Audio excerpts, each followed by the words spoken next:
राम। भगवान की माया को जीत लेने वाले भक्त भाग दो। श्री इक्ष्वाकु जी। भक्तों कहते हैं कि परम पुरुष परमात्मा ने जब सृष्टि की इच्छा की तो उन्होंने सर्वप्रथम अपनी नाभि से एक सुवर्णमय कमल कोश को प्रकटित किया। उसी में चतुर्मुख ब्रह्मा जी का आविर्भाव हुआ और ब्रह्मा जी के मन से मरीचि की उत्पत्ति हुई। मरीचि के पुत्र थे कश्यप। कश्यप की पत्नी थी अदिति और कश्यप और अदिति के ही पुत्र थे विवस्वान यानी भगवान सूर्य। इन्हीं विवस्वान की एक पत्नी थी जिनका नाम है संज्ञा। तो विवस्वान यानी भगवान सूर्य और संज्ञा, सूर्य और संज्ञा से श्राद्ध देव मनु का जन्म हुआ और परम मनस्वी राजा श्राद्ध देव मनु उनसे और उनकी पत्नी श्रद्धा से यानी श्राद्ध देव मनु और श्रद्धा के गर्भ से 10 पुत्र उत्पन्न हुए। उन्हीं 10 पुत्रों में सबसे ज्येष्ठ थे श्री इक्ष्वाकु जी। कहीं कहीं मनु जी की नासिका से इक्ष्वाकु के प्रादुर्भाव का वर्णन होना भी पाया जाता है। जैसा कि भागवत में आया है कि क्षवतस्तु मनोरजज्ञे इक्ष्वाकुर घृणतः सुतः। श्री इक्ष्वाकु जी अयोध्या के पहले राजा हुए। तम इक्ष्वाकुम अयोध्यायाम राजानम विद्धि पूर्वकम, ऐसा श्री वाल्मीकि रामायण में आता है कि महाराजा इक्ष्वाकु बहुत ही प्रजावत्सल हुए।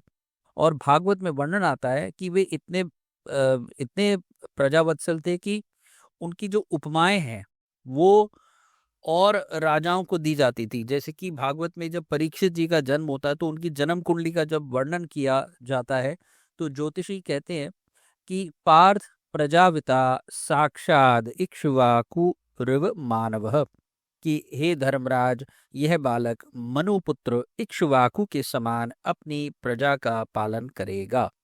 महाभारत के युद्ध में भगवान श्री कृष्ण ने जो गीता का ज्ञान दिया, उस गीता के ज्ञान का जो अनादित्व है यानी कि वह अनादिकाल से है, उसका वर्णन करते हुए भगवान को श्री इक्ष्वाकु जी का ही स्मरण हुआ। उन्होंने कहा कि इमं विवस्वते योगम प्रोक्तवानहम अव्ययम विवस्वानमन्वे प्राह मनु वृक्ष वाकवे अब्रवीत। इसका मतलब हुआ कि भगवान कह रहे हैं कि मैंने इस अविनाशी ज्ञान योग को सूर्य से कहा था और सूर्य ने अपने पुत्र वैवस्वत मनु से कहा और मनु ने अपने पुत्र राजा इक्ष्वाकु से कहा। इस प्रकार श्री इक्ष्वाकु जी महाराज गीता के ज्ञान के आचार्य भी सिद्ध होते हैं। रीवा नरेश महाराज श्री रघुराज सिंह जी ने स्वरचित श्री राम रसिकावली भक्तमाल में श्री इक्ष्वाकु जी की लीला अभिनय की निष्ठा का एक सरस प्रसंग प्रस्तुत किया है। उनकी कुछ पंक्तियां ऐसी हैं कि जबते महिपाल इक्ष्वाकु भय हरि लीला रचे शिशु संगन में सती भाव विलोकी कैतासु हरि कह्यो मांगू रंगे रति रंगन में रघुराज कह्यो जस खेलत हैं तुम हो तस खेलो उमंगन में मुस्काई कह्यो हरि तेरे ही वंश में खेली हों औध की आंगन में। कहते हैं कि भगवान ने वरदान फलस्वरूप स्वयं इस वंश में श्री राम जी के रूप में अवतार लिया। इक्ष्वाकु वंश प्रभु रामो नाम जनः श्रुतः। एक बार महाराज इक्ष्वाकु जी तीर्थ यात्रा करते हुए श्री जापक मुनि के आश्रम पर जा पहुंचे। मुनि ने राजा को अर्घ्य पाद और आसन देकर कुशल मंगल पूछने के बाद इस प्रकार कहा, महाराज आपका स्वागत है। मैं अपनी शक्ति के अनुसार आपकी क्या सेवा करूं, ये आप मुझे बताएं। राजा ने कहा, हे विप्रवर, मैं क्षत्रिय राजा हूं और आप स्वधर्म में स्थित ब्राह्मण हैं, अतः मैं आपको कुछ धन देना चाहता हूं। तो ब्राह्मण ने कहा, नरेश्वर, आप उन ब्राह्मणों को दान दीजिए जो कि प्रवृत्ति मार्ग में है।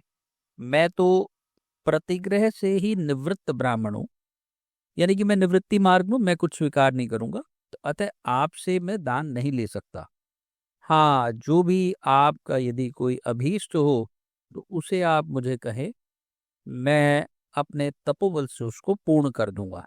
तो इक्ष्वाकु जी बोले कि क्षत्रियों को याचना का कोई अभ्यास नहीं होता है, यानी उनको मांगने का कोई अभ्यास नहीं होता है। तो फिर भी यदि कोई ऐसा प्रसंग हो कि उनको मांगना पड़े तो वे सिर्फ यही कहते हैं कि यही याचना करते हैं कि युद्ध युद्ध दो, यानी युद्ध की याचना करते हैं। तो ब्राह्मण ने कहा, नरेश्वर, जैसे आप अपने धर्म से संतुष्ट हैं उसी तरह मैं भी अपने धर्म में संतुष्ट हूँ। हम दोनों में कोई अंतर नहीं है, अतः आपको जो अच्छा लगे वह कीजिए। महाराज इक्ष्वाकु ने उदार चेता ब्राह्मण मुनि से इनके समस्त जो जप साधन का फल था वो मांग लिया। मुनि ने सहर्षि संकल्प कर दिया। तत्पश्चात राजा इक्ष्वाकु ने अपने समस्त पुण्यों का फल जापक मुनि को समर्पित कर दिया, यानी दोनों ने एक दूसरे के जो जप साधन पुण्यों का फल था वो एक दूसरे को उन्होंने समर्पित किया। और फिर इक्ष्वाकु ने कहा कि हमारा और आपका सारा पुण्य हम दोनों के लिए ही समान हो और हम साथ साथ ही उसका उपभोग करें। जापक मुनि ने इनका अनुरोध स्वीकार कर लिया और फिर वे एक दूसरे का उपकार करते हुए एक साथ हो गए। वे एक ही साथ मन को विषयों से हटाकर मन सहित प्राण, अपान, उदान, समान और व्यान, इन 5 प्राण वायुओं को सुषुम्ना मार्ग द्वारा मूर्धा में स्थापित करके समाधि में स्थित हो गए। तत्पश्चात दोनों ही ब्रह्मरंध्र का भेदन करके दिव्य रूप धारण करके ब्रह्मलोक को गए और सभी देवताओं को देखते देखते श्री ब्रह्मा जी के मुखारविंद में प्रविष्ट हो गए।